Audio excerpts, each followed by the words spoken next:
Boa noite a todos. Estamos começando a nossa aula 18. Vamos continuar falando sobre Avraham Avinu.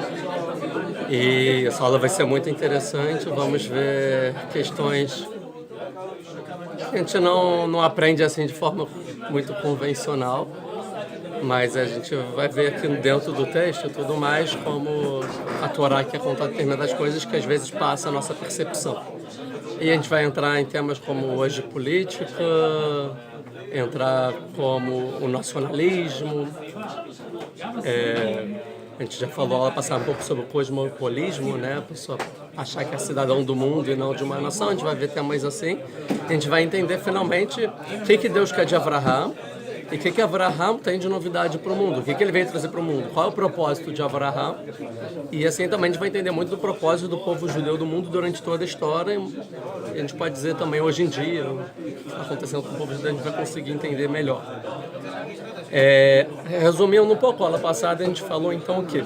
Que tinha os hebreus, que eles viviam na terra de Israel, que hoje em dia é Israel, e eles foram conquistados pelos cananitas.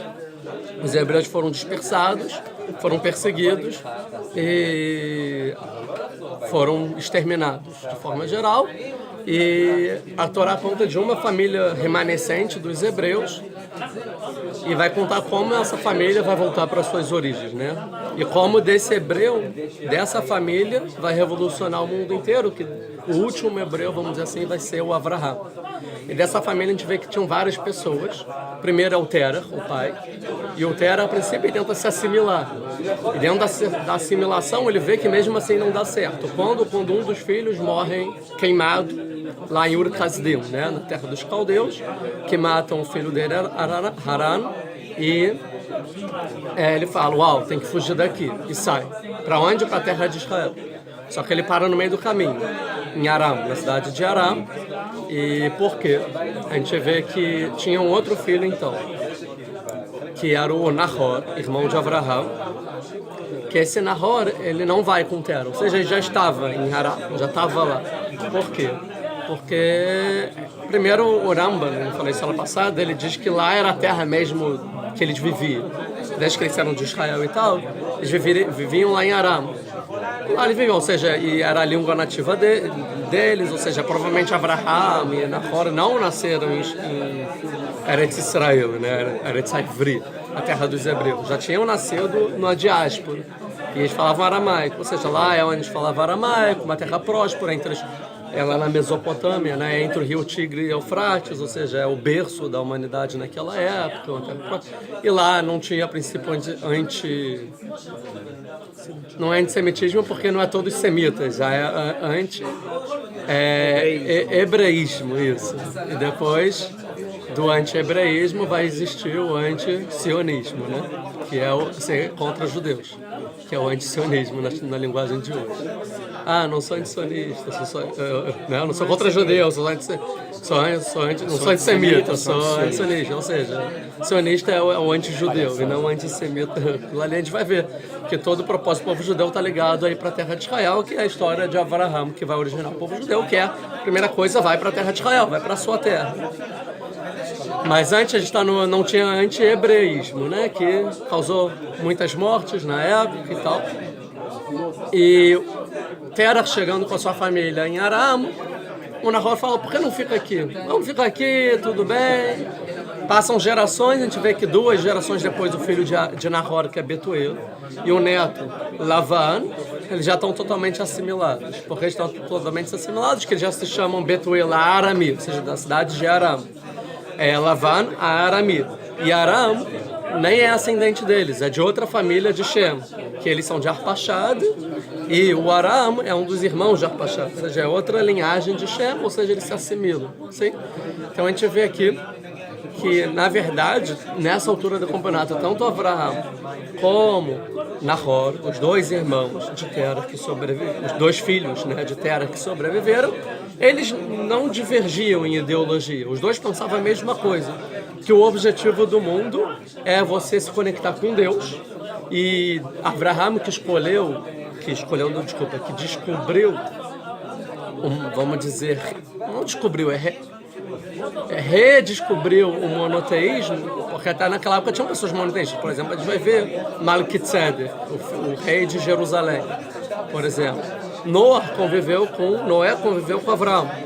Também era monoteísta, e por aí vai. Ever ainda existia, quem originou todos os hebreus ainda existia. Provavelmente morando também em Shalem, que é Jerusalém. Tinha monoteístas, mas ele renovou e trouxe para o mundo. Tá? A gente vai ver que... A gente não vai ver isso no texto, mas o que nossos sábios falam é que a diferença de Abraão para os outros monoteístas que existiram é que Abraão é o primeiro a pegar o monoteísmo e espalhar para a galera, para a população, divulgar no mundo. E não preservar o seu monoteísmo como uma resistência. Tipo assim, o mundo é hostil contra o meu monoteísmo, todo mundo quer me convencer a ser idólatra, a moda é ser idólatra. Todo mundo quer que eu pegue meu filho e caia para a idolatria. E para eu manter fiel a Deus, eu preciso me isolar, assim como Noé, a gente viu que ele se isolava no início, ele ia atrás de Elohim. Né? A gente viu um pouco diferente de Abraão, que vai na frente de Yud Kei Vav Kei, na frente de Hashem, de Deus. Ou seja, ele vai divulgar. Assim como, por exemplo, Ur Kasdim, que é a cidade que Abraão estava, quando nossos sábios contam que ele foi para a fogueira, que não é o literal. Uma das expressões, o que é Ur Kasdim? E aí, pode ser o fogo dos caldeus, mas tem uma explicação também que diz que Ur Kasdim, aí não. Isso. Que fala que Ur Kasdim é que lá, que é esse fogo? Esse fogo não é de fogueira. Tem quem explique que esse fogo é igual na época quando tinham vários reinos. Dá pra ver alguns filmes ou de ficção ou de antigamente, que tinham várias montanhas e quando alguém queria dar um recado para outra montanha, acendia uma tocha em cima. Aí a outra montanha acendia uma tocha. Isso também aconteceu no povo judeu, lembra? Em Rosh Chodesh, que eram 10 montanhas até chegar na Síria, não é? E assim ia transmitindo a mensagem. Tem que explicar que ali era o fogo dos caldeus no sentido de... Nesse sentido, que a propagação do monoteísmo que Deus existe de Abraão foi como se se fazia na época para propagar uma mensagem. Ou seja, assim como se acende um fogo e esse fogo chega nos lugares mais longínquos, assim Abraão acendeu o monoteísmo e foi chegando no mundo inteiro. Tá? Os dois queriam propagar esse monoteísmo para o mundo inteiro. Tá? E até então tudo bem, a gente vê que Deus manda outra missão para Abraão e para Nahor ele mantém fazendo isso e no final você vê que ele se assimilou. Não só ele não conseguiu influenciar o mundo inteiro, como ele também recebe sobre ele e sobre suas descendências uma nova identidade. Tá? Essa é a ideia aqui. Mais ou menos resumo. E antes disso, então, agora, a gente viu muito sobre o texto literal e eu quero um pouco parar para falar o que nossos sábios, ou os Midrashim, falam sobre a história. E depois a gente vai continuar o texto e vai ver as diferenças do texto, mas é muito importante entender que agora que eu estou falando não é literal. Ou seja, quando continuar o texto, não tenta pegar a bagagem do que a gente vai falar agora. A gente vai falar agora tudo que a gente falou, a Torá não falou pra gente, vamos entender por que ela não falou. E o que sim ela falou e por quê, entendeu? Então, mais ou menos, podia pegar vários midrashim, contar uma hora de toda a história, igual conta para criança, na escola de Abraham, mas eu prefiro, acho que pegar o que o Maimônides escreve sobre o Abraham, sobre as leis, sobre idolatria, e ele meio que conta assim, resumido a história de Abraham. Eu vou pegar uma parte. Está falando de idolatria, como na época de Enoque, que a gente estudou, esqueceram Deus, não vou entrar nisso, até que todo foi se esquecendo, esqueceu que tem Deus, até que chegou Abraham. Assim, tá? E aí, olha que interessante. Já que quando Abraão parou de se amamentar, ou seja, com 2 anos, alguma coisa assim, ele começou a navegar pelas ideologias, pelo seu intelecto, né? Veu Katan, ele era pequeno, ele era pequenininho, criança, e pensava de dia e de noite, mas quem criou o mundo? Por que o mundo é assim? O que esses queimam filhos? Será que é para fazer isso? Esses matam animais? Será que é para matar animais? Esses matam pessoas? É para matar? Quem criou isso? Ele pensava, criança, dia e noite. Ficava pensando sobre o que é, e não tinha ninguém para ele se orientar a princípio. Tinha os idólatras, como se chama isso? Os sacerdotes idólatras. V'hayatama, ele se indignava, como pode que existe todo esse universo, esse planeta, ele se comporta sempre sem um líder, sem alguém que lidera. Tudo funciona, as leis da natureza, gravidade, não tinha gravidade, mas dá pra ver que o Sol vai, a Lua, estrela, tem estações do ano, ninguém controla isso, como pode ser? Omi só vê votou, quem que faz tudo girar? Lefichei, Efchari só vê Vetatzmo, já que não dá para o próprio mundo fazer ele próprio se movimentar. Alguém tem que movimentar outra coisa. Aqui talvez é um pouco da inércia, né? Na inércia tem que ter uma força externa para fazer algo sair da inércia. E sabe? Pode abrir muito isso, mas não quero muito. Mas talvez hoje, tipo, o Big Bang. Como que originou o mundo? Não dá para o mundo originar. Então teve o Big Bang, uma explosão, não sei o que lá, e originou. Algo fora tem que originar que algo aconteça. Porque sozinho o mundo não se explodiu. Não tinha ninguém que ensinasse, nem que diga para ele, foi assim, assim, assado. Não tinha ninguém que conhecia perto dele que pudesse dar as respostas que ele precisava. Não tinha YouTube com professores que estudaram o judaísmo. Não tinha. Vinham lá no meio dos caldeus, dos idólatras, lá no fim do mundo dos babilônios.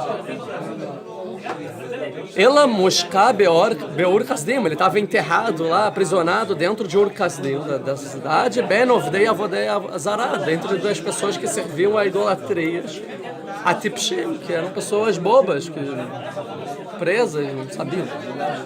Viavi Veimó Vecholam, o pai dele, a mãe dele, todo o povo, Ovdim Avodazará, faziam idolatria. Veu Hayal Veda Mahem, e ele fazia junto. Né? Tipo, não, ele nunca fez idolatria, mentira, não tinha, ele pensava, mas óbvio que ele faz idolatria.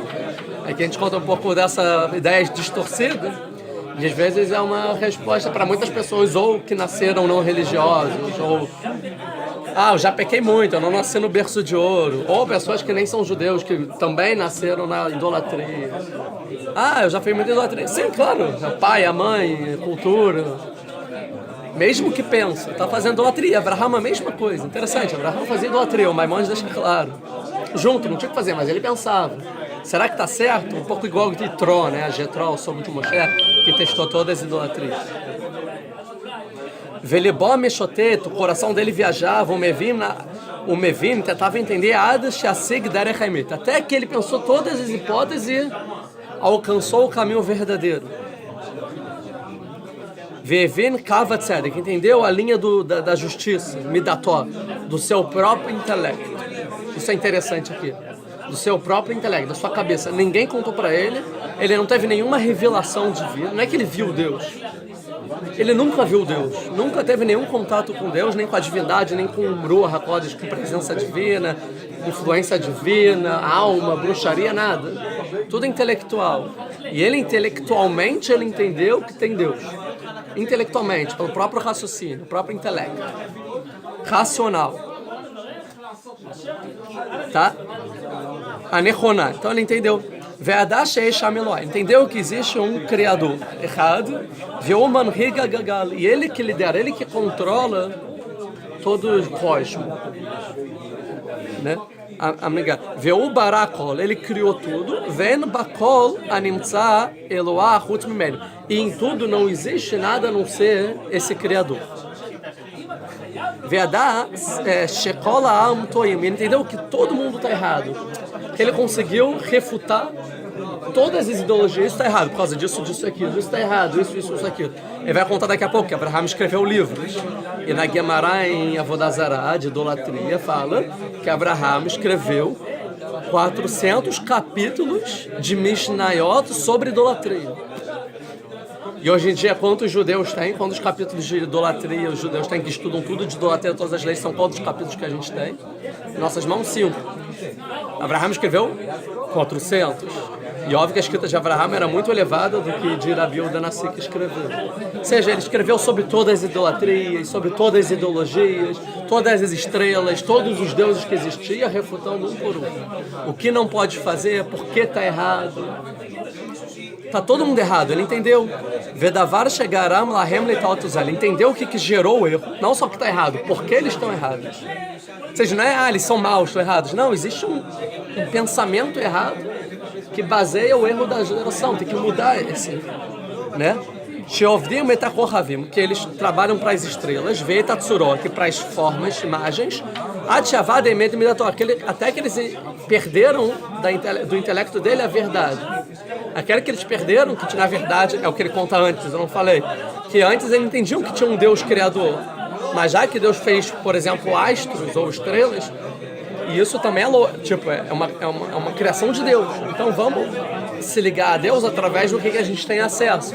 Por exemplo, o Sol.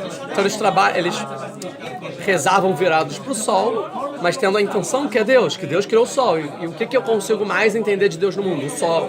Então vamos rezar virado para o Sol. Passou uma geração, meu pai reza para o Sol. Até que eles esqueceram a Sibar e Shonah, o primeiro motivo. Entenderam? rezo para o Sol. Por quê? Porque não sei. Aí outra geração, porque Deus criou o mundo.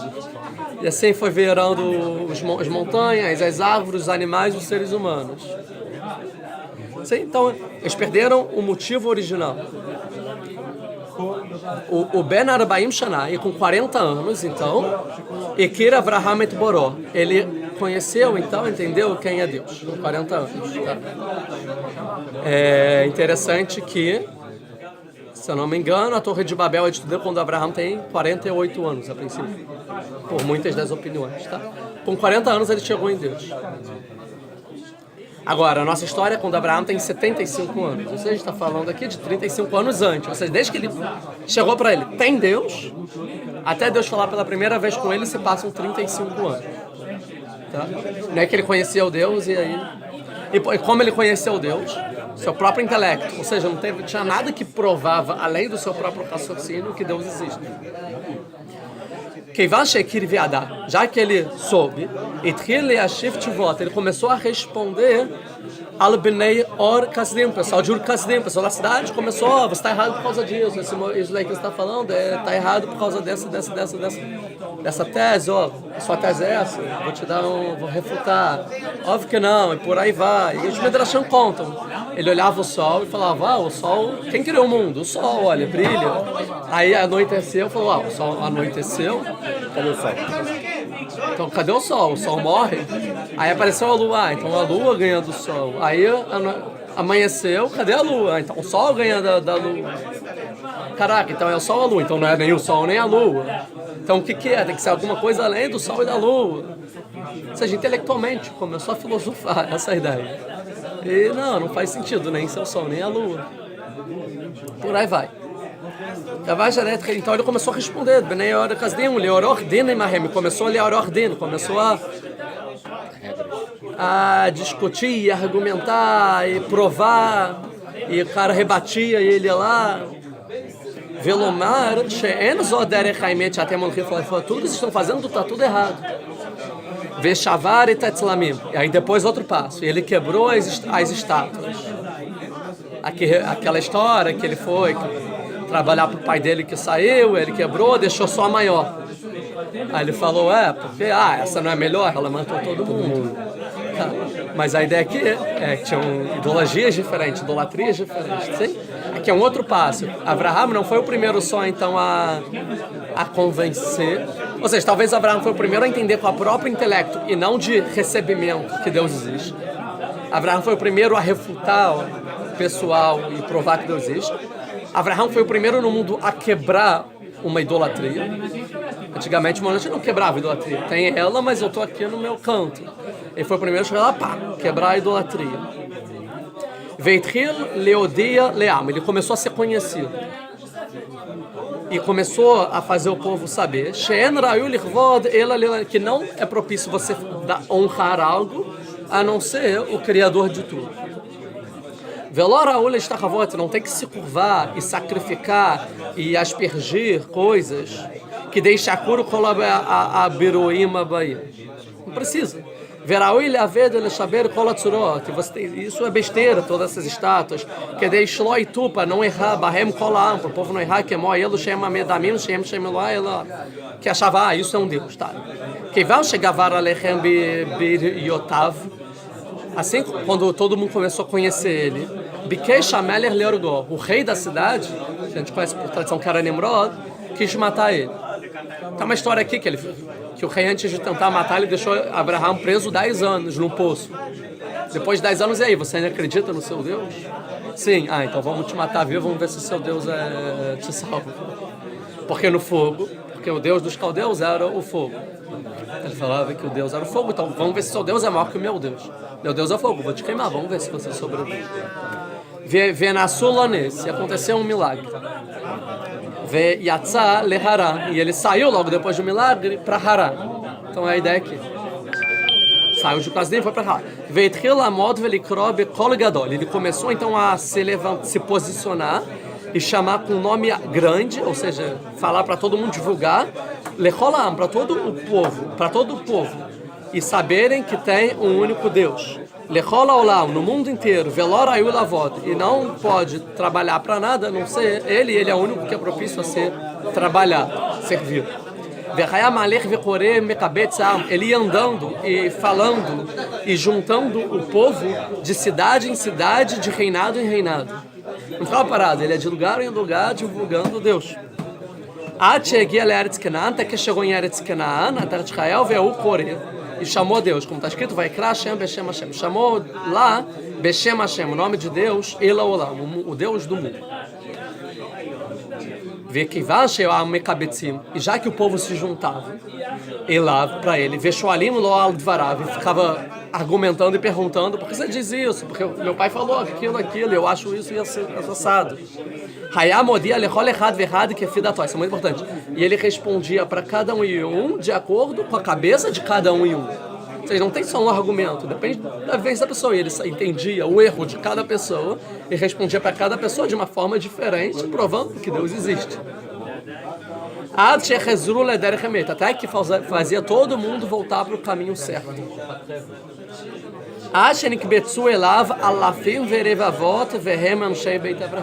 Até que se juntaram para ele milhares e dezenas de milhares de pessoas, e essas são as pessoas da casa de Abraham.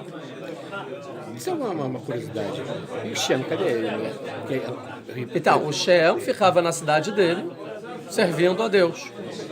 Pronto. Talvez na cidade dele não tinha idolatria. Uma cidade protegida, cidade santa. Tá? E a Eva também é a mesma coisa, ficava lá junto com o Shem. Eles tinham uma estivá. Sim. Então, aqueles da tradição, eles estudavam entre eles, mas só.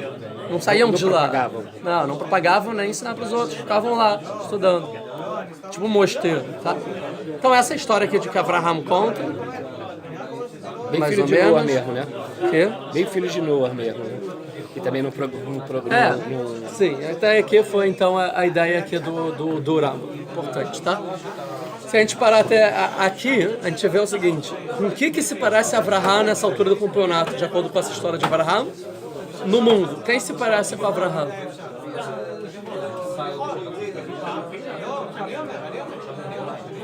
O islamismo. Sim? Que ele vai de povo em povo, propagando o monoteísmo, que o Deus é único, Allah Akbar, grande Deus, e juntando pessoas em pessoas e virando, tá? Mais ou menos. É o islamismo, tá bom? O modo é diferente, a forma de fazer é diferente. Que Abraham fazia através do quê? Ele convencia intelectualmente e com amor, com bondade, caridade. O islamismo é através do jihad, né? Que é a guerra e sangue, através da guerra da força da Inquisição. O método é diferente, mas a proposta é a mesma. Até aí.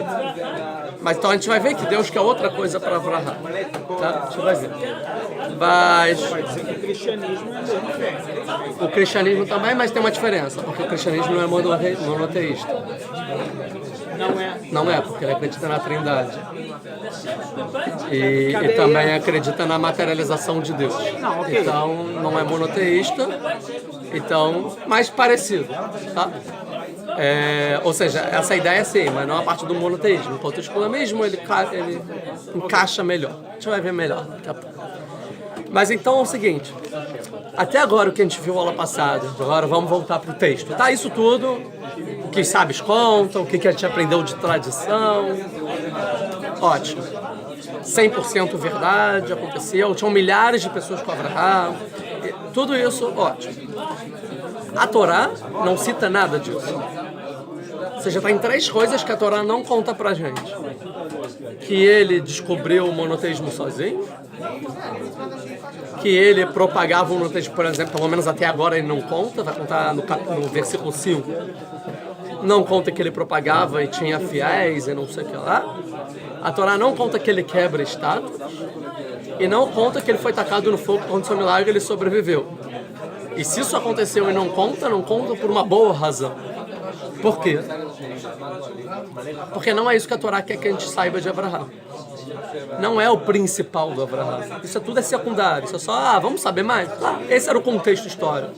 Mas isso não é o propósito de Abraham, não é para isso que Deus escolheu Abraham, não é para isso que Abraham nasceu. Tá? A gente vai ver o que Deus quer de Abraham, qual é a ordem que Deus dá para Abraham, que não é nada disso. Tá? Ou seja, a Torá não é à toa que não conta isso. Por que a Torá não conta? Muito... Que eu falei, no Alcorão está escrito essas histórias. Por quê? Porque o Alcorão, ele bota na parte escrita deles os nossos midrashim, a nossa Torá oral. Por quê? Porque encaixa muito bem. Encaixa muito bem. Viu? Abraão fazia. Nós somos descendentes. Ismael é o descendente de Abraão. E não Isaac. Tá? Então até aí tudo bem? Então vamos ver que vai. Então a Torá não vem contar nada disso. Então vamos lá. Próximo versículo, início da Parashá Lech Lecha. Capítulo 12, versículo 1. Vayomer Hashem el Avram. Falou Deus para Avram. Interessante também que o nome Avram. Não posso deixar de falar isso. Já falei aula passada? Acho que não. Avram. O que significa? Av, o pai, a origem. O que é Ram? Ram é elevado ou exaltado. Sim? Ou seja, ele é o pai do exaltado, do elevado, ou seja, de Deus. Ou seja, ele é o primeiro que descobre Deus, ele é o Avram, ele traz o que está o transcendente para o mundo. O que está além do mundo, que controla o mundo para o mundo, ele é o Avram, sim? Mas Deus não quer que ele seja Avram, tanto que ele não tem nem filhos, ou seja, não tem nem continuidade esse Avram, porque alguém elevado, ou seja, espiritual, né? Ele é o pai da espiritualidade, não traz algo prático para o mundo, e sim algo espiritual. E depois a gente vai ver que ele só vai ter descendência quando ele virar Avaram, tá? Um rei no meio. A gente vai ver depois quando chegar lá. Mas até agora ele é o Avram, o pai espiritual. Então vai Omer Hashem, falou Hashem, aqui Yud Kei Vav Kei, diferente de Noah, que é Elohim, né? El Avram, para Avram, Lech Lecha, Me'artzecha, U'moladetcha, Me'beit Avicha, El Aretz Asher Arecha. Lech Lecha, sai. Daqui a pouco a gente vai ver porque está escrito Lecha. Sai para você. Me'artzecha, da sua terra. U'moladetcha, e da onde você nasceu. Me'beit Avicha, da casa do seu pai. El Aretz Asher Arecha, para a terra que eu vou te mostrar. Que é... A gente sabe que era de Canaã, mas vamos dizer que Abraham não sabe, tá? A terra que eu vou te mostrar. Que terra? Sei lá. Ve'eschal egoi gadol. E eu vou te fazer um povo grande. Ve'evarechecha, eu vou te abençoar. Ve'gadelecha shemecha, eu vou aumentar, engrandecer o seu nome. Ve'yebracha, e você será uma bênção. Ve'averechecha me'varechecha, e aqueles que te abençoarem, você abençoará eles. O me'kalelecha ao, e aqueles que você amaldiçoar serão amaldiçoados. Ve'nivrechu becha kol mishpechot ha'adamah. Princípios serão abençoados em você todas as famílias da terra. Tá? É isso que Deus fala para ele. Você já sai da terra de Israel. Então, o que a gente terminou a aula passada, a gente falou que Abraham, durante 35 anos que ele descobriu Deus, até ter 35 anos, ele sai de Ur-Kasdim, ele vai para Haram. Em Haram, como era a vida dele, ele tinha dezenas de milhares de alunos. Sim, ele talvez era a pessoa mais importante da região, conhecido. Talvez era um dos reis da região, vamos dizer assim. Ele faz o que ele gosta, o que ele acredita, que é difundir Deus no mundo, e ele está conseguindo. Todo mundo está se juntando lá em Aram. Tem um polo espiritual. Sim? Em Aram. Eu ia comparar com o João de Deus. Mas Leavdil. Mas a gente pode comparar os descendentes de Nahor com o João de Deus muito bem. Sim? Tipo, separando muito com Abraham, nada a ver. Agora, comparar Lavan com o João de Deus, é igualzinho. É a mesma proposta, tudo igualzinho. Sim? Por quê? Porque esse método chega nisso. A pessoa é importante, um centro espiritual. Ninguém vai contra a palavra. Ele manda em tudo, todo o comércio em volta é dele. É por isso que as pessoas estão na cidade. Acha que é o poderoso, sim?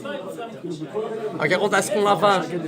Acontece com Betuel, pelos sábios, tentam matar o Eliezer quando chega lá na casa deles. O Betuel tenta matar o Eliezer, envenenar, quando ele vem pegar e ficar. Lavan queria Israel, acabar com o povo judeu, né? E a gente vê que ele era um enganador, enganava a cidade inteira. Quem engana a cidade inteira? Todo líder espiritual engana a cidade toda, né? É o que acontece. Se você quer botar aqui o negócio, a espiritualidade desvinculada da materialidade, já era. Porque não tem espiritualidade sem materialidade. Então Deus, ele tira Avraham dessa furada. Não é para isso. Então Avraham inteiro, ele tinha tudo lá na vida, estava tudo certinho. Ele queria influenciar o mundo inteiro e ele estava nesse projeto, estava dando certo. Tinha duas coisas. Uma, ele não tinha filhos, uma questão. E outra questão aqui é que ele nunca tinha recebido uma revelação divina. Ou seja, isso tudo eu tenho certeza da minha cabeça. Mas nunca veio Deus... Se ele existe, por que ele não aparece para mim? Então a maior aspiração de Abraham era: Deus, aparece para mim. Sim. E quando Abraham tem 75 anos, Deus aparece para ele. Consegue a revelação divina. Uau, consegui. E essa é a mensagem que Deus dá. A gente vê que a mensagem que Deus dá vai totalmente contra tudo que Abraham fazia até agora. Que é, e falou Deus para Abraham: uau, Deus falou comigo. Como Deus falava com Abraham? Por sonho, exatamente. Mas não é um sonho tipo, eu acho que eu sonhei. Não é um sonho igual ao sonho de hoje em dia. É um sonho profético. Ou seja, você acordava 100% de certeza que ela era totalmente diferente, era claro, tá? Vai homenagem, falou para Avraham: Lech Lecha. O que é Lech Lecha? Vá Lecha, para você. Sim? Mas o Pshat, a gente pode ver isso como quando Itró fala para Moshe, que Moshe vê a sarça ardente, e ele fala para Itró: tem que sair, ele fala Lech Lo, vai. Ou seja, Lech Lecha é vai sozinho. Lech Lecha, vai sozinho. O simples, o literal é vai sozinho. Tá? Tem outra palavra, tem outro também quando Jacó fala para os irmãos, para os filhos dele: vai para o Egito, Lech Lachem, ele fala. Vão vocês. Vai sozinho. Sozinho, Lech Lecha, você sozinho. Tá? Vai sozinho da sua terra, de onde você nasceu, da casa, você vai, abandona tudo para a terra que eu vou te mostrar, para um outro lugar, não é para ficar aqui, vai para um outro lugar. Em outra palavra, abandona todos os seus fiéis e toda a sua cidade, toda a sua reputação, todo o seu dinheiro, todo o seu projeto e vai para outro lugar. Antigamente, para outro lugar não era tão fácil como hoje em dia, tá? Essa é a ideia aqui. E a gente vai ver aqui, quando Deus fala para Abraham, até agora, embora a gente já falou muito de Abraham, a Torá não contou nada de Abraham para a gente. Se a gente pegar a Torá, não falou nada, nenhuma característica, que ele era tzadik, não falou nada. Sim? É interessante que é o único personagem no Tanakh, na Torá inteira, que Deus ele fala com o personagem antes da Torá contar pra gente sobre o personagem. Por exemplo, Noé encontrou graças às olhos de Deus, e Noé era um homem justo e andava no caminho de Deus, e falou Deus para Noé. E aqui Deus não fala, e Abraham era justo, e o monoteísmo quebrou a estátua, sacou no fogo, e Deus falou para Abraham. Não. Apresenta o personagem, conta primeiro da família, mas quando apresenta o personagem, já é um dito divino. E aqui não fala que Abraham, ou seja, parece daqui que Abraham era um grande tzadik, porque olha o que Deus fala para ele. Mas não diz que Abraham era tzadik, que era justo, que era sábio, não fala nada de Abraham, que era correto, que era uma pessoa ética, um bom ser humano, não fala nada aqui sobre Abraham. Tá? Por quê? Uma exceção na Torá. Tem duas pessoas que não têm apresentação antes de Deus falar. Avraham e Adão, primeiro ser humano. Que não fala, Adão é uma pessoa justa. Não, Deus criou um homem e falou com o homem. Abraão também, Deus vai e fala com Abraão, mas não conta a Torá pra gente. Do nada. Por quê? Isso vai ensinar pra gente que o motivo que Deus se revela para Abraão não é porque Abraão era um justo. Não era pelo mérito do Abraão. Diferente de Noa, que fala, Noa era um homem justo, andava atrás de Deus. E Deus fala para Noa, por que Noa recebeu isso? Porque ele era um homem justo. Mas aqui, Deus fala para Abraão, não tem nenhuma conexão pelas características de Abraão, o que ele já tinha feito na vida. Por quê? Que a Torá não quer limitar essa mensagem que Deus vai dar para Abraão pela justiça e pelas características individuais de Abraão. Querendo dizer o seguinte, que isso que Deus está falando para Abraão é muito maior do que o próprio Abraão. É muito maior do que as características individuais de uma pessoa, por melhor que seja. Ele quer falar uma coisa de um outro nível agora, que não tem a ver com uma pessoa, tem a ver com o povo. Ele está falando disso, vai sozinho, abandona tudo, para uma outra terra, que eu vou te mostrar. E lá eu vou te fazer um Goi Gadol, uma nação grande. De você, uma nação grande. Ou seja, não é para você que eu estou falando isso, é para a nação que você vai gerar. Ou seja, eu tenho um propósito com você, que é você criar uma nação. E por essa nação eu estou falando. Mesma coisa que é porque Noa salvou na arca, pela segular, lembra que a gente estudou em segular? Ou seja, o que tinha dentro de Noa que não tinha ainda um potencial que tinha dentro de Noa que ainda não tinha ido para o mundo na prática. Que era o que? Era o povo hebreu, que era o Abraão. Ou seja, é pelo potencial que tem dentro de você, eu quero que você vá para essa terra, e nessa terra você vai fazer, ou seja, é por esse povo, e não pelas suas características. E não necessariamente pelas características do comportamento do povo, e sim é pela própria existência desse povo, seja ela como for. E lá eu vou te fazer um povo grande. E daí, mas para que um povo grande? Eu vou te abençoar, vou engrandecer o nome, e será uma bênção esse nome, tá? Para quê? E quem abençoar será abençoado, quem amaldiçoar vai ser amaldiçoado, que através de você e desse povo, todas as famílias da terra serão abençoadas. Ou seja, o objetivo aqui é mundial. Não é por você, é pelo mundo inteiro. Eu quero que o mundo todo seja abençoado. Como? Eu quero criar um povo. Então é por esse povo, para esse povo no final abençoar o mundo inteiro. Por isso eu estou falando com você, e não pelas suas características. Isso é muito importante. O objetivo é o povo. Tá? Obrigado.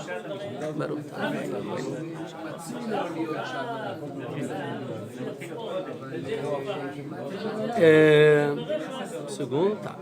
Então é isso. A gente viu então que o objetivo é o povo.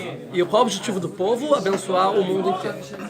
Agora, se a gente pensar o seguinte: até então, Abraão queria fazer uma religião monoteísta. Qual era o público-alvo do Abraão? Quem podia pegar essa espiritualidade, essa monoteísmo, essa teologia e filosofia toda que ele provou racionalmente? Quem era o público-alvo dele? O mundo inteiro. Não importa, qualquer um do mundo. Então ele tinha público-alvo o mundo inteiro. E o objetivo dele era trazer essas filosofias para o mundo inteiro. Tá? Para quê? Porque através disso... Mas não era o mundo inteiro como nação, era o mundo inteiro como indivíduos. Que cada indivíduo que se aproximava e se juntava com Abraão, o que mudava para ele? Que agora ele tinha o caminho da verdade, e através do caminho da verdade, ele melhorava como ser humano. E ele se santificava, se aprimorava, se santificava também espiritualmente, não só como ser humano em ética, mas também em santidade, sim? A fim que essa pessoa virasse uma pessoa, vamos dizer, kadosh. Vamos traduzir mal traduzida, santo. Ou seja, cada indivíduo pode adquirir os meus conhecimentos, e através desses conhecimentos, essa pessoa vai conseguir se conectar com Deus, vai ser uma pessoa santa. Então, como se a gente falasse, a mercadoria de Abraão era para todos os indivíduos do mundo, e o que esses indivíduos ganhavam? Adquiriam a santidade individual deles. eles viravam pessoas santas, tá? Essa é a ideia aqui. E um segundo, só para não perder o fio da meada. Tá? Então aqui a gente pode ver que Abraham ele fundou de novo, vou voltar nessa ideia, uma religião monoteísta, cosmopolita. Cosmopolita é cidadão do mundo, para o mundo inteiro. Tá? Ou seja, ele tinha um aspecto religioso, era uma pessoa religiosa, ortodoxa. E as pessoas vinham receber essa religião e se converter para a religião dele. E assim adquiriam a santidade. É o que mais ou menos todas as religiões oferecem. Ó, toma a minha religião. E aí você vai ser uma pessoa santa, conectada com Deus, vai ter o mundo vindouro e tudo mais. Essa é a ideia, tá? E Deus, ele vem falar, não, ó, tá errado. Abandona todas as pessoas que você quer levar para a santidade, conexão comigo, pela sua própria cabeça, agora eu que estou me revelando, não quero isso. Abandona. Vai sozinho para a terra que eu vou te mostrar. E eu não quero que você lide com indivíduos. Eu quero que você lide com nações. Porque eu quero que você faça uma nação. E nas aulas no anterior eu já falei várias vezes a diferença de famílias e nações. Que antes eram famílias e viraram nações. Nações é governo, com constituições, com soberania, com exército, com política. Sim? E então eu quero que você agora se envolva na política. Crie uma nação, um governo, um estado com uma terra, que é a terra que eu vou te mostrar. E lá vai ter uma nação. Mas dado que você consiga fazer essa nação, vão ser abençoados todos os indivíduos da terra. Ou seja, o seu propósito vai ser alcançado através de um outro método. Que não é o método que você pensava que é de um por um. Mas você tem que fazer uma nação. E essa nação vai conseguir abençoar todas as famílias da terra. Tá? Depois eu falo isso. Então, o método estava diferente. Tá? Então, vai sozinho, eu já falei. Então, agora a gente vai chegar na questão mais difícil. De fato, Abraão vai obedecer, vai abandonar todas as pessoas. A princípio, a gente vai ver sim ou não. Tá? E vai para a terra de Israel. A gente vai ver daqui a pouco. Mas agora, essa questão. O que Deus está falando é o seguinte. Eu não quero que você divulgue uma religião para as pessoas. Não é isso que eu preciso no mundo. Embora você está bem certo você realmente chegou na verdade e tudo mais, o que você fala é bem certo. Mas não é isso que eu quero para o mundo. Ou não é seu propósito. Eu quero que você agora se engaje em política. A gente vai ver que todas as histórias de Abraão, da partir de agora, não é mais religiosa. É totalmente política. Vai para o Egito, vai para os filisteus, vai 5 reis, 4 reis. 4 é guerra, 4 reis, 5 reis, e reúne. E por aí vai. Todas as histórias são puramente políticas. Abraão ele se comporta como um rei, não como uma pessoa. A gente vê Abraão com um cajado, aquele sábio, que fica na montanha estudando, ensinando. Que é nada. Quando ele fala, vou fazer de você uma grande nação, esse grande nação está incluído os ismaelitas? Então, ótima pergunta, mas é aquela regra. Não existe Ismaelim ainda na história. Né? Nem Yitzhak. Nem Yitzhak, ou seja, a gente não sabe. Ou seja, até agora, quando Deus fala para Abraão, vou fazer uma grande nação, a gente tem que entender que Abraão não sabe o futuro. Ele não sabe. Quando a Torá for contar a gente a história de Ismael, a gente vai entender o que Abraão, onde o Ismael entra na história e o que Abraão pensava a respeito disso. E a gente vai ver que tem um grande propósito dessa história de Ismael, a gente vai ver na continuidade. Quando você fala, vou fazer de você uma grande nação... Até agora, o que pode ser a grande nação? A princípio, Abraão é estéril, não tem filhos. Então, grande nação, eu não sei. Vamos dizer que ele vai ter filhos. Então, talvez vai ter um filho. Ismael, sabe que a gente não sabe. A gente não sabe o futuro ainda. Quando for se aproximando dessa história, vai ficar bem claro a ideia. Mas, sim, existe uma avamina. Existe um... Até agora seria a influência que ele tem sobre as pessoas. Isso. Existe uma avamina, existe uma... Como se chama isso? Avamina, uma hipótese que você poderia pensar até então, que essa grande nação é exatamente Ismael. Sim? A gente vai ver que essa hipótese é tão grande, né? Que por um momento Abraão vai achar que é assim Ismael. A gente vai ver daqui a pouco. Tá? Não poderia ser as pessoas que influenciam, dezenas de milhares de pessoas estão... Poderia também. Existe outra hipótese que são essas pessoas. Mas Deus fala, vai sozinho. Então ele não tinha filho. Ou seja, até então Abraão não sabe. Larga tudo e vai sozinho. Vamos lá, é a primeira vez que Abraão conversa com Deus. Mas calma aí, é a primeira vez que Abraão conversa com Deus. E Deus, ele quebra o paradigma de Abraão, ele tá confuso, ele não entendeu direito. Você acha que Abraão recebeu agora? Eu sei tudo que vai acontecer na história. Ele não sabe, ele tá confuso. A gente vai ver como a Torá vem esclarecer pra gente as dúvidas de Abraão. E assim esclarecer a história. Sim? Existem hipóteses que pode ser os alunos de Abraão. Já existe a hipótese que pode ser o Eliezer, o maior aluno de Abraão. Existe a hipótese que pode ser o Ismael. Existe a hipótese que pode ser Yitzhak. Mas até agora nenhuma dessas hipóteses existe porque nenhum deles existe. Só existe hoje a hipótese que ou Abraão vai ter um filho que a gente não sabe o que é esse filho, ou são os alunos de Abraão. Ou é o Ló. O Ló tem essa hipótese. Agora essas são as hipóteses na mesa. Tá? Ainda não surgiram outras hipóteses. Tá? Essa é a ideia. Ou existe a hipótese que talvez são outras pessoas, e não esses alunos outros. Existem algumas hipóteses. Tá? Mas aqui fala na Brahá, que então vai para a terra, está falando de terra, está falando de goi, de nação, sim? Quando fala de terra e nação, está falando de governo. Essa é a ideia. Então fala, você tem que se engajar na política. Qual é a revolução que a Torá está trazendo aqui, não só para Abraão, para a humanidade toda, e também para a nossa percepção? Tem uma revolução aqui na filosofia e teologia que existe no mundo incrível, até o pensamento de hoje em dia. Deus está falando o seguinte, o propósito de você, Abraão, o maior dos maiores pessoas que existiram, não é pegar os indivíduos e transformar eles em pessoas santas. Ou seja, trazer a gente fala em hebraico que é do chata prata, uma santidade individual. Mas eu quero que você forme um povo. Para formar um povo, você tem que se engajar em política. Porque eu não quero que você se engaje com as santidades individuais. Mas eu quero que você se engaje com a santidade coletiva. Como uma nação vira uma nação santa, e não indivíduos. Não, porque uma nação não é conjunto de indivíduos. Uma nação é o governo. E também os indivíduos, mas o governo, a sociedade influencia os indivíduos. Como se faz uma sociedade santa? Eu não quero indivíduos santos, isso muitos podem fazer. Eu quero uma sociedade santa. Eu quero uma nação santa. Porque indivíduos santos não influenciam todos os indivíduos do mundo. Mas uma nação santa influencia todos os indivíduos dessa nação. E uma nação pode influenciar outras nações, mas indivíduos não podem influenciar nações. Só nações podem influenciar indivíduos, ou nações influenciam nações. Se você quer trazer para todos os indivíduos a santidade, você tem que ter uma nação modelo. Uma nação santa, que vai influenciar não todos os indivíduos do mundo, mas todas as nações do mundo. E quando influenciar todas as nações do mundo, todos os indivíduos do mundo serão influenciados e todos vão chegar na santidade. Mas não todos vão chegar na santidade porque eles se engajaram muito. Porque se a nação já é santa, você pode ser um pouco melhor, um pouco pior, você chega na santidade. Porque o conjunto é santo, a sociedade é santa. Um colabora para o outro. Mas você só chega na nação santa, na sociedade santa, se engajando na política. Ou seja, Abraão, o seu propósito é fazer uma política santa. É santificar a política, que não existiu até hoje. Até hoje.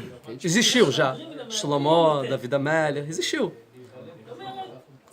Muito bom, mas Abraão, você vai trazer a santidade para a política. E isso é a coisa mais inconcebível que existe na cabeça de qualquer ser humano. Não tem como ter política santa. Então, existe na época de Shlomo e David Amélia, mas eles não influenciaram outras nações. Shlomo influenciou todo mundo. Davi começou, mas Davi fez a nação santa. Quando ele trouxe a santidade para toda a nação dele, e Shlomo trouxe a santidade para todas as nações. Foi o único momento da história que não teve guerras. 40 anos sem guerra na humanidade inteira. A época de do rei Salomão. Época messiânica. E tem paralelismo. Foi a única época da história que tiveram 40 anos sem nenhuma guerra no mundo inteiro. Por quê? Porque o poderio, a potência mundial era o reino de Judá, de Israel. Na verdade, não de Judá, de Israel inteiro, que ainda não tinha divisão.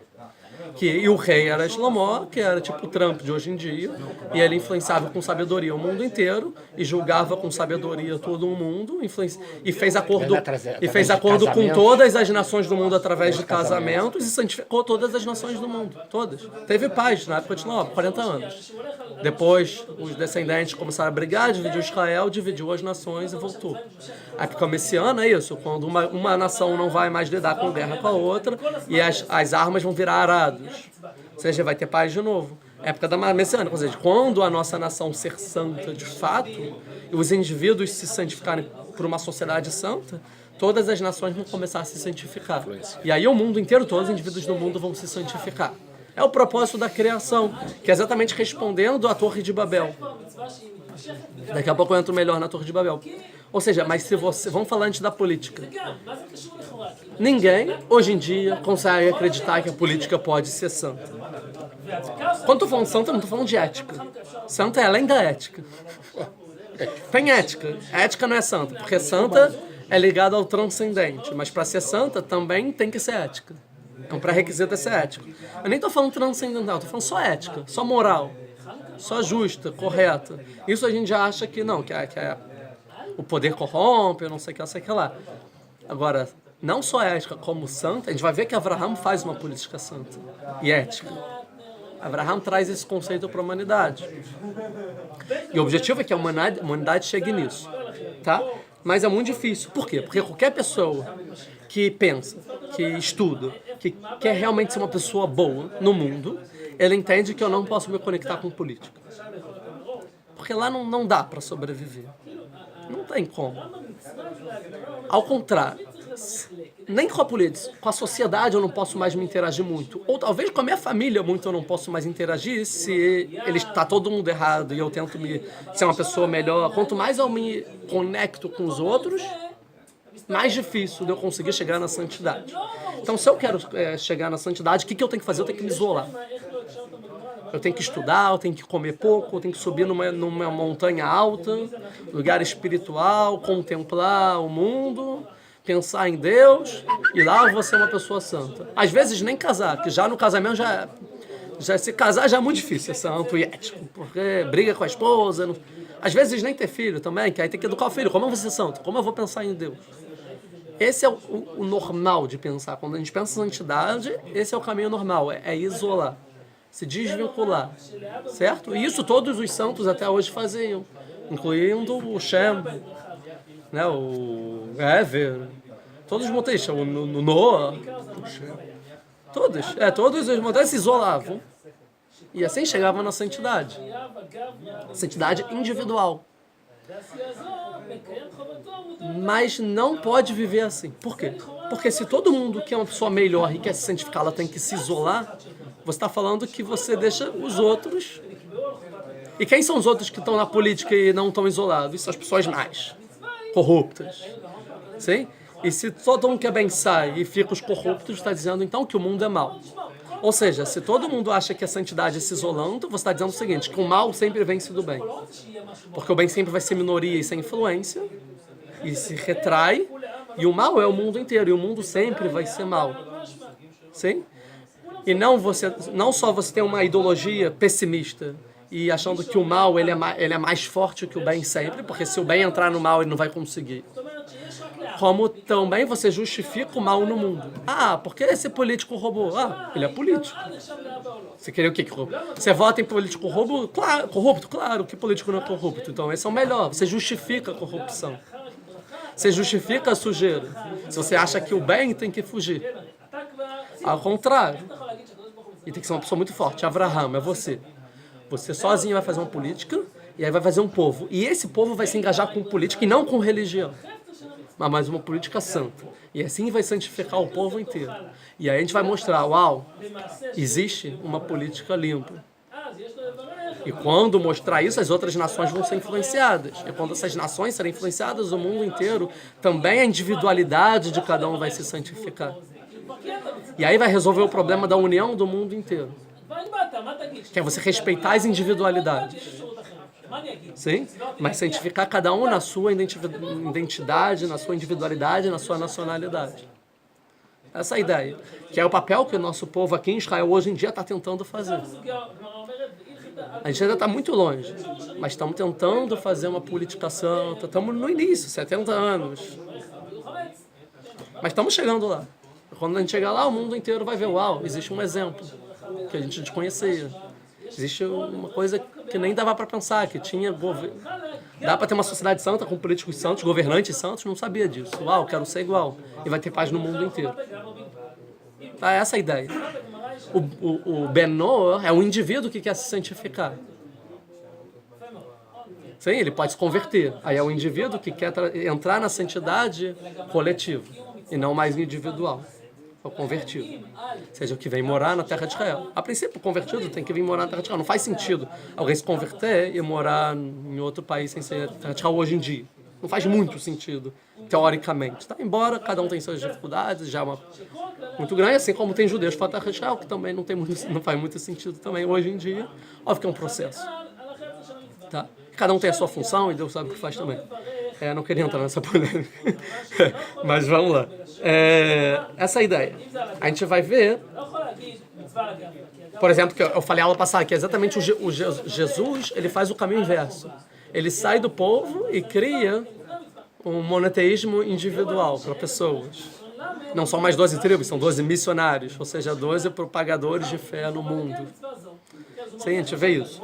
E a gente pode ver também que tem frases, política não tem ética, tem interesse. Uma das frases famosas. Ou seja, política é interesse, mentira. Isso é o que pensam, mas não é interesse, é ética.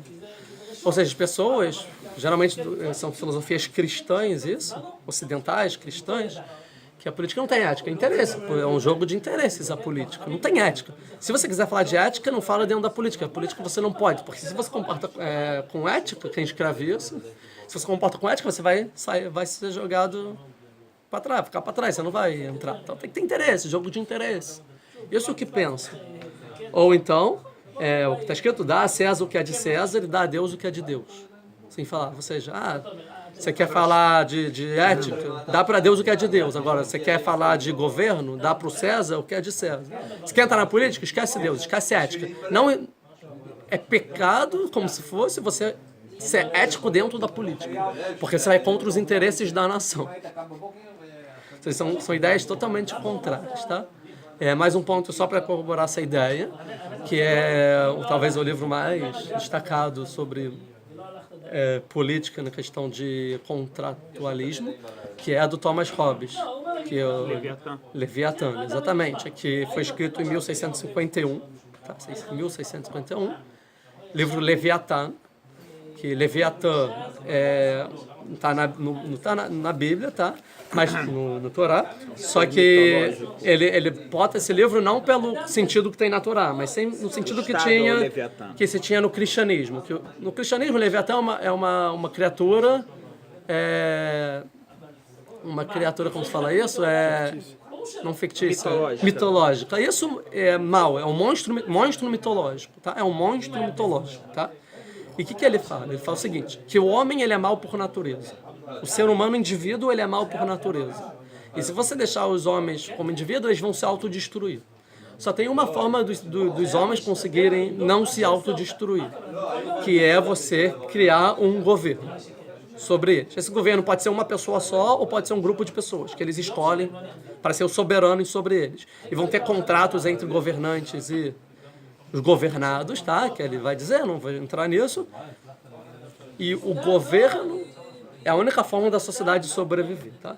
Quem é o governo? É o Leviatã, é o monstro mitológico. Pelo aspecto que ele consome, que ele suga tudo. Que ele suga tudo, mas pelo aspecto também que, quando a gente está falando de indivíduo, a gente pode falar de ética, de livre-arbítrio. Mas quando a gente fala de sociedade, a sociedade não tem livre-arbítrio. Ela é má por natureza. A sociedade vai se acabar. Então, já que ela é má por natureza, bota um soberano. Que aí pelo menos só vai ser um interesse, não vai ter briga de interesse, aí não vai acabar com tudo, assim como os indivíduos brigam. E o cara vai, já que ele é o soberano e é incontestável, vai dar certo a sociedade. É mais ou menos. O monstro mitológico é o governo, é a política. Tá? E a única forma de não acabar é botando esses interesses à política. Porque qualquer governo ganha dos indivíduos. É isso. Ou seja, o monstro vai ganhar de todo mundo. Tanto que eu fiz um trabalho de casa, eu trouxe aqui a capa do livro. Capa do livro, sim. Que esse é o rei, é o governo, que é o Leviatã. Que está com o cetro, ele está com a espada, que é a justiça e a lei, tem que ter lei, não sei o que lá. E coroa, e ele é feito com milhões de pessoas. Ele é constituído de vários indivíduos, aqui são várias pessoas. Ou seja, que os indivíduos constroem o governo, tá? E essa é a ideia, que o governo está acima de todos. Mas o governo, ele tem interesse, ele não tem ética. Essa é a ideia. Ou seja, esse é o conceito ocidental, ou talvez do mundo inteiro, sobre política.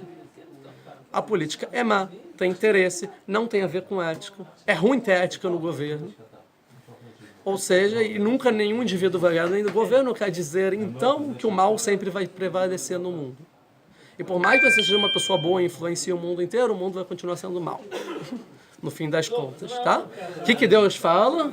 Abraham vai fazer uma nação santa, porque o bem ganha do mal. Ou seja, o judaísmo é a única crença otimista no mundo. Que vai dizer, não, o bem ganha. O governo pode ser correto. Tem ética no governo, não só ética, tem santidade. E isso vai acontecer. Sim? Está escrito, Kedushim Tiyu, santos serão, né? Daqui a pouco. Vai falar assim, serão santos, um povo santo, um governo santo. Essa é a ideia. E as profecias estão cheias disso, tá? O povo vai ser santo, não sei o que lá, e todos os povos vão vir, vão ter paz. E aí tem uma profecia que fala que os povos, o povo do Egito e tal, o povo vão vir sempre para Tzion, ou seja, para a montanha de para Jerusalém. Para a montanha a gente tem o Beit HaMikdash, o grande templo. E depois, na continuação, fala povos, e na continuação fala e as famílias do Egito, ou seja, depois que acontece isso, eles viram famílias de volta. Tá, então, eu só falei da política, acho que eu já expliquei bem, já deu para entender o conceito, porque é um conceito muito revolucionário e é intrínseco à Torá inteira. A Torá inteira é tentando explicar para a gente como uma política é santa. E não como fazer religião, mas como fazer política, como ser um povo santo, uma nação santa. E não uma religião santa, totalmente diferente do islamismo. Tá? Que o islamismo, você pode, a ideologia fosse fazer pessoas santas. Mas uma nação santa, difícil. Tá? Deixa eu ver, só para não perder. Um segundo, falei. Tá. Então vamos lá, voltando. Então Abraham agora, com esse recado de Deus, tem duas dificuldades. Quais são as duas dificuldades de Abraham?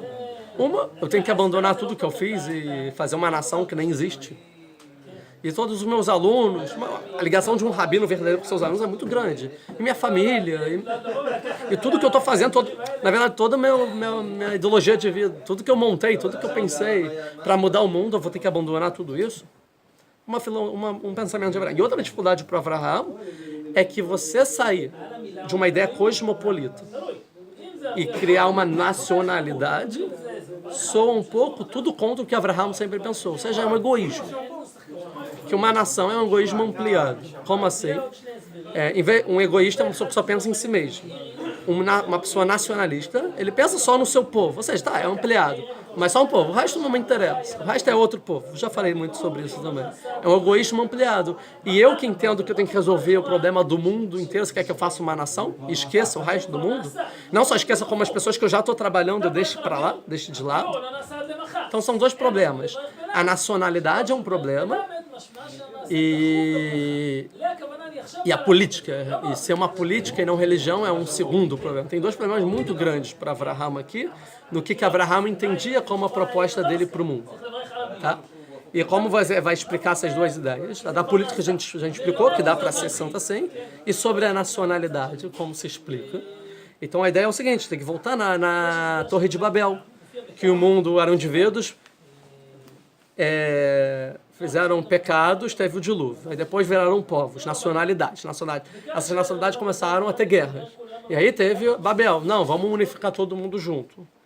E aí não deu certo, destrói, viraram povos de novo, quando voltaram as guerras. E aí precisa uma forma de como a gente vai resolver esse problema. Primeiro pensamento, como resolver, primeira hipótese, é de Abraham e Nahor, antes de Deus se revelar. Vamos trazer o monoteísmo, ou seja, a santidade individual para cada um. Aí todo mundo vai ser uma pessoa melhor, não vai ter mais guerra. Mas tem um erro, porque você não vai conseguir influenciar a humanidade toda individualmente. Então Deus vai falar, não, a forma é a união. Como é a união?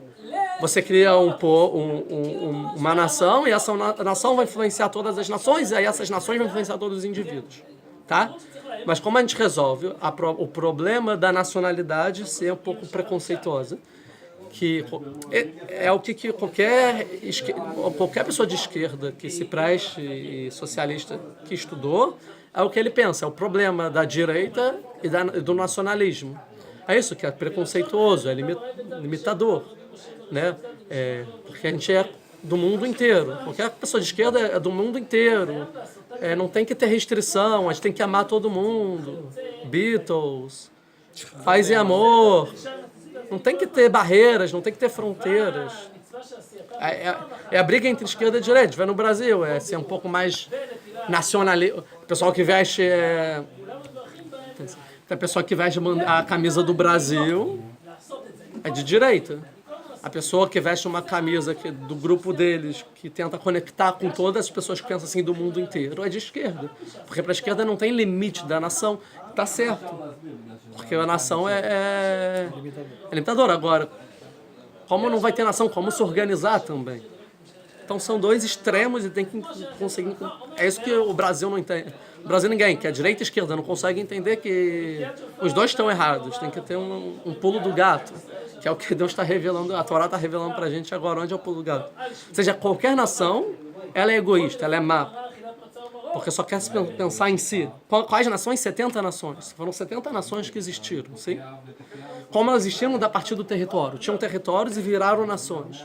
E eles começaram a pensar só em si, o resto é o forasteiro, o resto é o estrangeiro. Até chegar no cúmulo de Sodoma, que a gente não ajuda ninguém que não é da nossa nação apenas. Que Deus destrói. Não, isso está nacionalista demais. Não, sai, tá? Até chegar nesse cúmulo. Só vamos pensar na gente.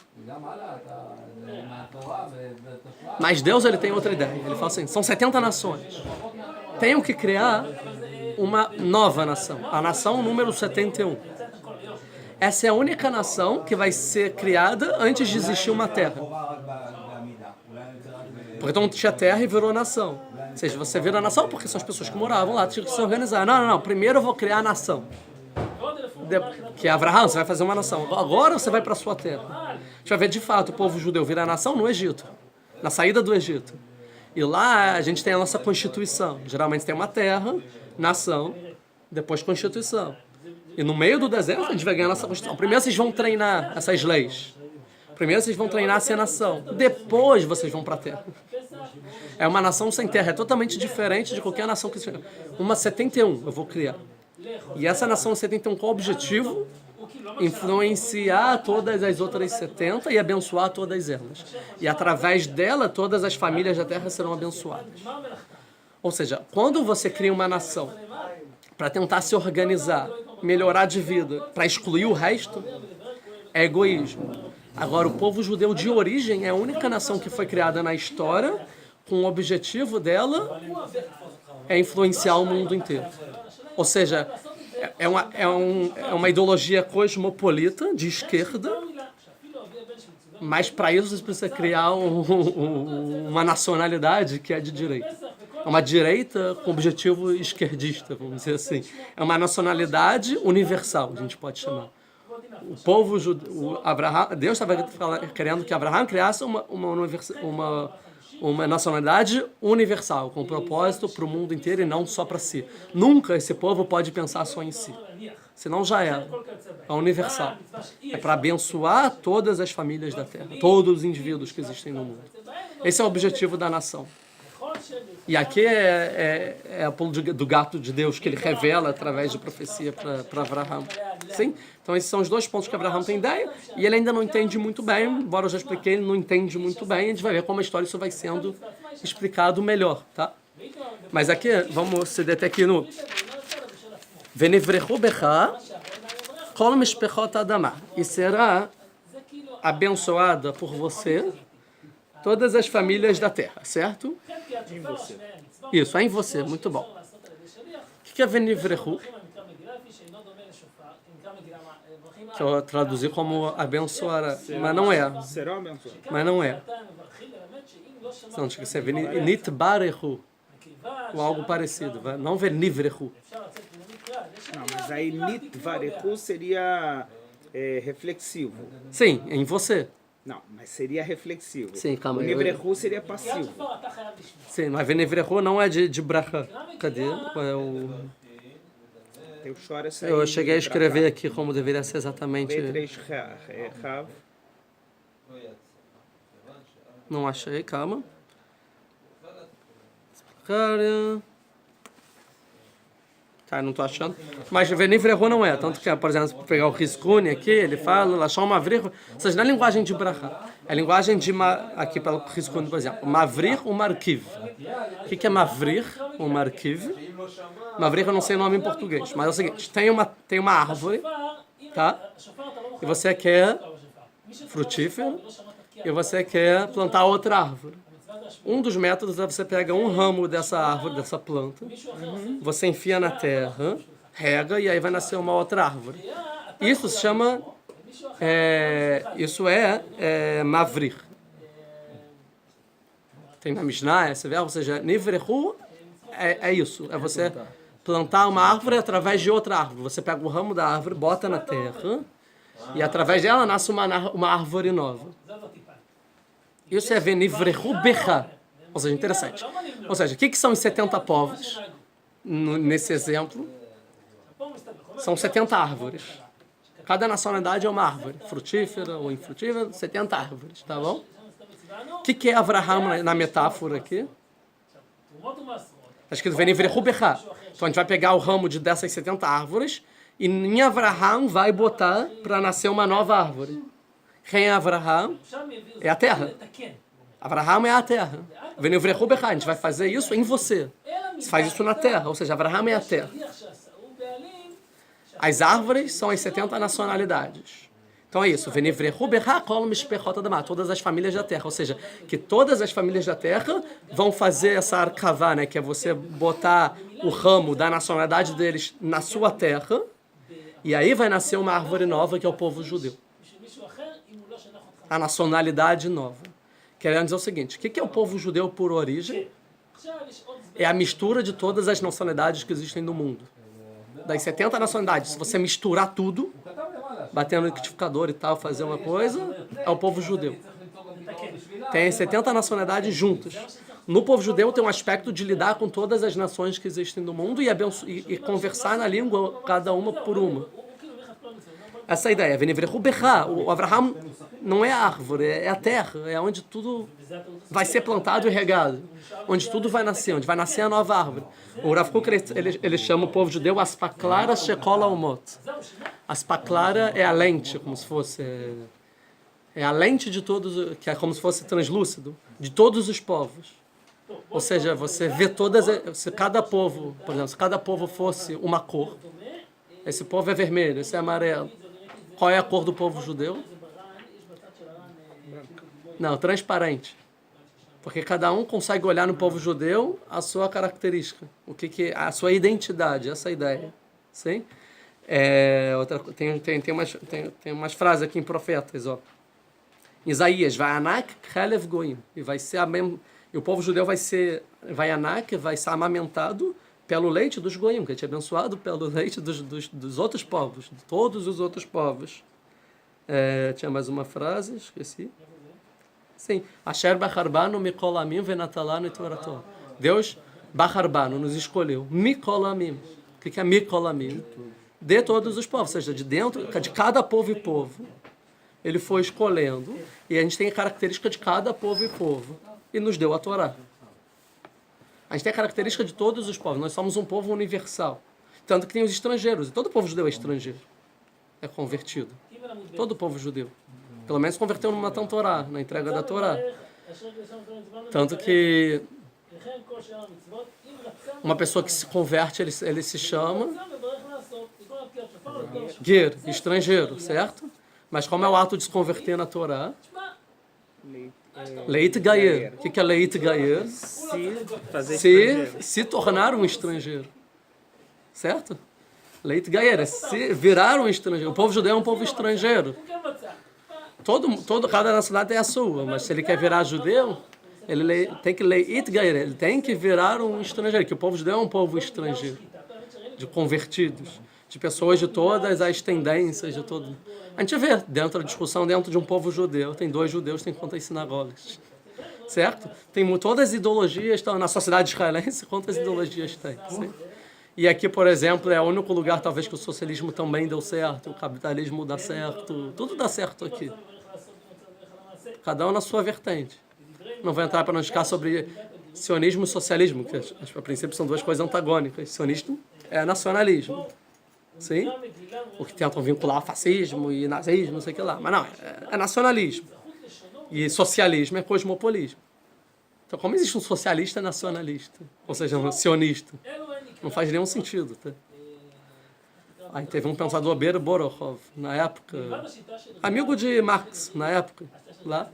Depois ele brigou justamente por essa ideologia, que ele falou, não, só o sionismo é o cosmopolismo. Ele explica, que o Marx falava para ele, como assim, você vai voltar a praticar? Isso é nacionalismo, é totalmente contra o que a gente pensa. Ele fala, não, mas o único cosmopolismo verdadeiro que pode existir efetivo no mundo é o nacionalismo judaico. Porque todo povo é nacionalista, tem a sua terra. E vocês tentam cosmopolismo, ou seja, tirar a nacionalidade de todo mundo, isso é uma coisa só. Mas o povo judeu, ao contrário, que é um povo cosmopolita, porque na época não tinha terra o povo judeu, ou seja, ele já tem todas as nacionalidades. Então, para funcionar, tem que existir um nacionalismo judaico, o sionismo, todo mundo tem que voltar para a mesma terra. Aí vai ter um cosmopolismo, nacionalismo, que é o único cosmopolismo que tem chance de dar certo. E ele cria o sionismo socialista. Interessante. São 2 coisas antagônicas, e essa justificativa intelectual, que talvez não tenha muita lógica, não sei pensar, mas pela Torá cai muito bem. Que até na pessoa socialista, laica, que não está Torá, dentro, tá tudo, tá dizendo tudo aqui, tá? Mas não queria falar isso, porque... Então, vamos terminar então a aula, vamos só terminar aqui. Então é isso. Vamos terminar o exemplo prático. Hoje em dia tem Kibbutz Galuyot. Os judeus se juntam para a terra de Israel novamente, dos 70 povos que existem do mundo. Dos 4 cantos do mundo tem judeu russo, judeu americano, judeu sul-africano. Da Austrália tem coreano agora, tem brasileiro, argentino, Estados Unidos, México, tudo. Europa, judeu, Marrocos, Oriente Médio, Líbano, tudo está aqui, tá? Certo? E a gente vê que na sociedade israelense tem conflitos sociais. Discussões sociais, sim? E a gente vê que tipos de judeus não conseguem lidar com outros tipos de judeus na sociedade israelense, tá bom? Por exemplo, os judeus ortodoxos que vieram da Europa não se dão tão bem com os judeus ortodoxos que vieram do Oriente Médio, Sefaradim, Ashkenazim, por exemplo. Tem umas discussões, uns preconceitos aqui e ali. Os judeus etíopes, negros, que vieram, que o Estado de Israel é o único povo que já salvou um povo negro do seu país e trouxe para ser livre no seu próprio Estado, né? O único no mundo que fez isso. Negros, existe um preconceito, por exemplo, com o russo lá, branco, ou o pessoal que veio da Alemanha, louro, olhos azuis, sim? Ou um americano e um russo. A gente vê na rua um monte de americano, um monte de russo, um brasileiro e um argentino. Ou seja, você vê que na discussão, por exemplo, a gente brasileiro que fica pensando na nossa clicar, na nossa absorção, ninguém faz isso pelo Brasil, mas para os franceses tem. Existem discussões na sociedade, por exemplo, que, por exemplo, o brasileiro não consegue lidar com o jeito israelense, que na verdade veio da Polônia, do grosso, ser grosso por fora, né? O israelense é muito simpático por fora e não se dá bem, certo? Agora, por que tem dois tipos de judeus ou mais, né, dentro da sociedade israelense, todo mundo é judeu, discutindo? Ou não? Porque cada um tem a sua cultura, certo? Então, por exemplo, no Brasil a gente é um judeu brasileiro. Nos Estados Unidos é um judeu americano, certo? Aqui a gente é lá a gente é um judeu brasileiro. Aqui a gente é um brasileiro judeu. Todo mundo é judeu.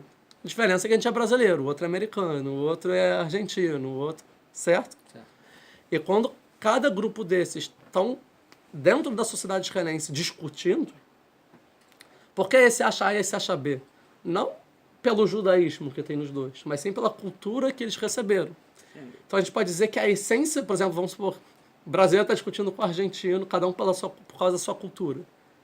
Não é o judaísmo desse que está discutindo com o judaísmo desse, mas sim a nacionalidade brasileira está discutindo com a nacionalidade argentina. Os Estados Unidos está discutindo com a Rússia, através do judeu aqui em Israel. Ou seja, através do Kibbutz Galiot, da reunião dos exilados dos 4 cantos do mundo, todas as nacionalidades discutem dentro da sociedade ou do Knesset, do parlamento, a sua cultura do seu país, através dos judeus, sim? E até então, todas as nacionalidades que brigam é guerra. Certo? Mas a sociedade israelense vai ser a primeira sociedade que vai conseguir convergir e todas essas culturas diferentes que tem dentro da mesma sociedade, e todos, bem ou mal, menos ou mal, sabem conviver juntos na mesma terra, pegam menos ou dá oi, tudo bem, como vai, sim?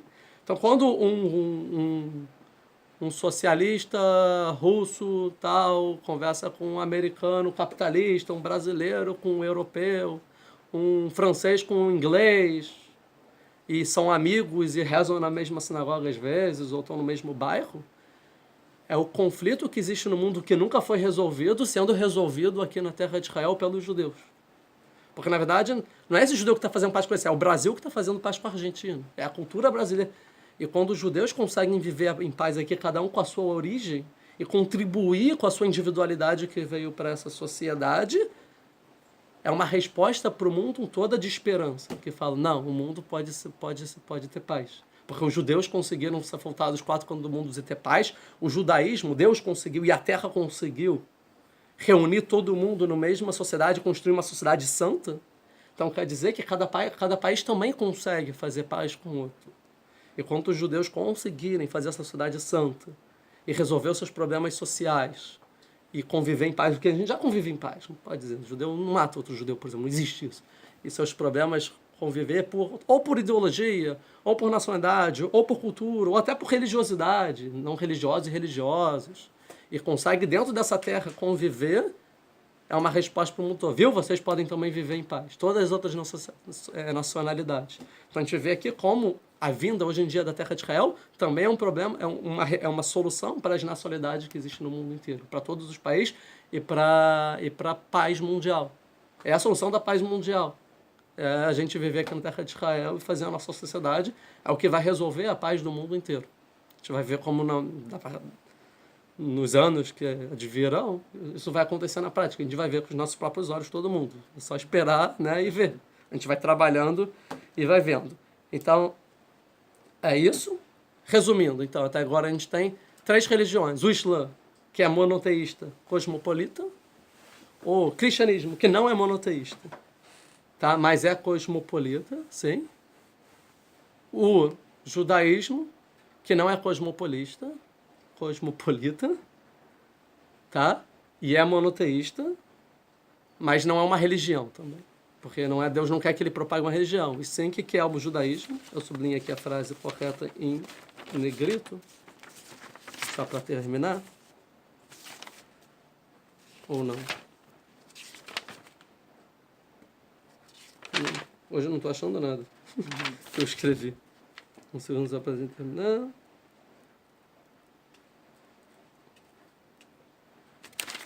Se eu achar, a gente termina, senão... Aqui. O que é o judaísmo aqui? Eu falei, judaísmo não é uma religião, mas é a história de um povo que contém ensinamentos de todos os âmbitos a fim que esse povo possa saber viver em sua terra. Ou seja, não é religião, é ensinamentos para um povo viver na sua terra.